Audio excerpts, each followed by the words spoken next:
greatest wisdom I have is we're all taking a zillion pictures of our kids. And typically you're motivated to take a picture when they do something they haven't done before. Right. Oh, look, little Johnny's walking, or little Sue's first words, or first this. And I say, no, that's the wrong attitude. The picture you're taking of them now, they will never again be that young. Yeah. Not look how old they are, it's look how young they will never again be. When I had that realization, I was transformed and my entire relationship with my kids changed. Really? And now I cherish every moment for how young they are. Was there like a toughest age or phase that you felt like, was there a time that you were like, oh God? I would say from 1 to 15, horrible. You know, for 3 months, you might have a child and be like, this one is just crazy. This one is just, all they do is scream. Being with the kid and not doing what I want to do. He'll literally go like this, and Daddy, and you wait, and they're going up on top of the bench. And he goes, come on, Max, come on. It's fun. He did this thing called Pop-Up Johnson, we called it, where you would put him to bed, and he would just pop right out of bed. Right. He just didn't want to go to bed, and he'd just pop out. And you put him down, and he'd just pop up, and that lasted for about 6 months, and it was pretty brutal.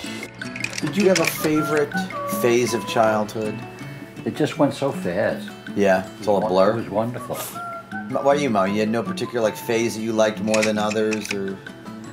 Well, I must say, when the girls were teenagers, I'm talking about like 13 and 15. Are notorious, yeah.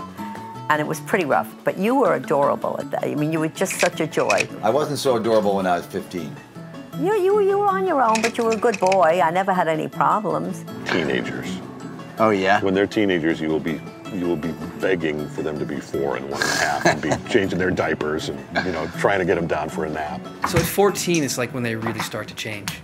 Well, everybody says teenage girls are like impossible. Yeah, it's like basically, you fly to the moon. When you go around the dark side of the moon, you lose all radio contact with Earth. My daughter right now, she's at the far side of the moon. Do you think there's a toughest age or a toughest phase? You know, is it different with each kid? I don't. And why? Is because each kid is so wonderfully different that if we were to say, watch out for boys at age 4, the next family would go, what are you talking about? My 4-year-old boy was absolutely wonderful, but 10. I don't think you can say universally, this is going to be a tough age. I think you roll with it. Was it different for each kid, or? Yeah, I think each one's bringing their own personality and their own conflicts. I'm not finding that you could take it to a year. I find that I'm taking it to a day. Right. There was like a day last week where we were kidding. I both like, I wish we could freeze him in the way he was today. It was perfect. Even during that 3 months of screaming, they're doing something unbelievably amazing.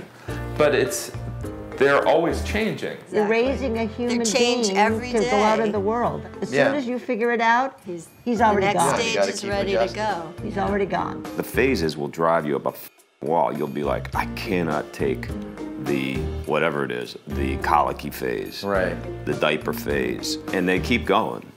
They pass, and nobody ever tells you that in the books. This too shall pass. The schedules change, and to me again, it's another paradox, contradiction, Zen parable, if you will, because you want to give them routines and things they can settle into and make them feel secure. At the same time, they have to be changing every once in a while because they change. Right. So, and it's adjusting to that. Yeah, and usually they get to that next stage before we do.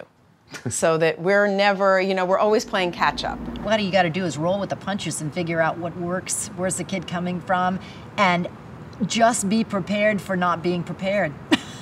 There's that old saying, an expectation is nothing but a down payment on disappointment. Right. So your expectation is like, my kid is so smart. He's such a math whiz. He got 600s on his math state test. Well, the next year he didn't. And above all, also, which I don't have to tell you, but having a sense of humor about it. Right. About the whole thing of child rearing. Child rearing's not for wimps. But I think what really saved me with my son, humor. Halroy Azaria has a wonderful sound. A more perfect name we could not have found.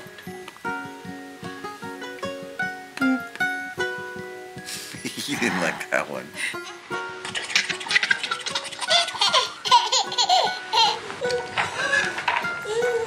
He's a little frantic.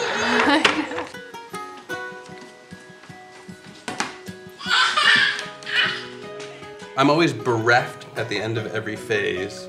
Like, oh, I'll never get that. I can't do this. Yeah. Although I try sometimes, and it's very awkward. Like, Dad. Because they're big. Yes, right. Yeah. But I also do buy that thing that everyone told me, which is that it just gets better and better.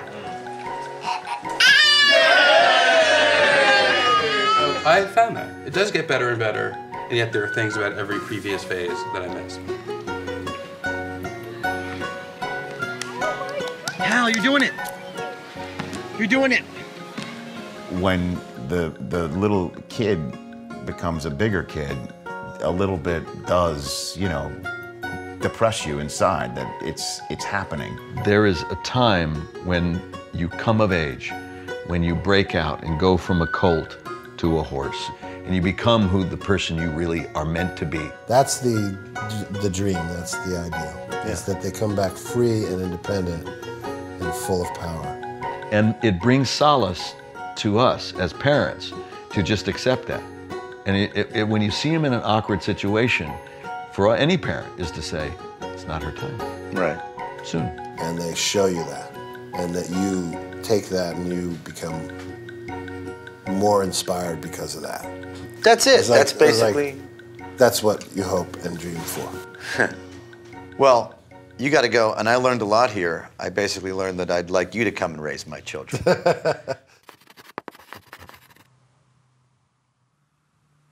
All right, anything else you can think? Any parting advice? Anything that comes to mind? Anything in general or specific? Enjoy it now. It goes so fast. I'm going to say it doesn't really go fast.